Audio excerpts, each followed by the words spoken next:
এক মায়ের অভিমান আর এক ছেলের তোবার কাহিনী, যেখানে দুনিয়ার ভালোবাসার চেয়ে মায়ের দোয়া কত বড় তা আমরা নতুন করে বুঝব। চলুন শুরু করি অভিমানী মা ও অনুতপ্ত ছেলে গল্পটি। রাকিব ছিল শহরের এক সফল ব্যবসায়ী।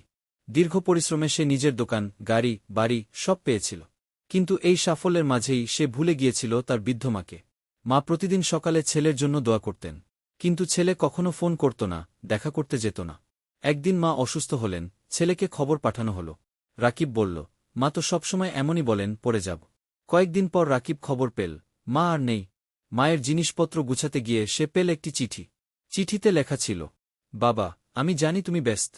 আমি শুধু চাইতাম একদিন তুমি এসে আমার পাশে বসো। আমার কপালে হাত রাখো, বলো, মা, আমি আছি। আমি দোয়া করেছি, আল্লাহ যেন তোমাকে ক্ষমা করেন। কারণ আমার মায়ের দোয়া কখনো অভিমানে শেষ হয় না। রাকিব চিঠি বুকে চেপে কেঁদে উঠল। তার চোখের জল যেন পুরো পৃথিবীকে ধুয়ে দিল। সেদিনের পর রাকিবের জীবন পুরো বদলে গেল। সে মসজিদে যেতে শুরু করল, নামাজে দাঁড়াল, এবং প্রতিদিন মায়ের জন্য দোয়া করত।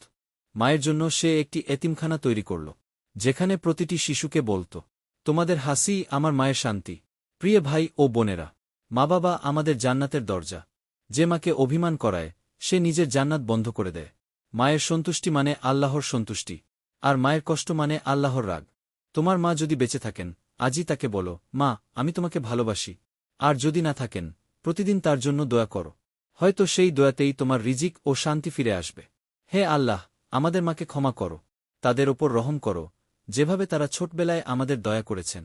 আমাদের অন্তরকে কৃতজ্ঞ ও ভালোবাসায় ভরিয়ে দাও। আমিন।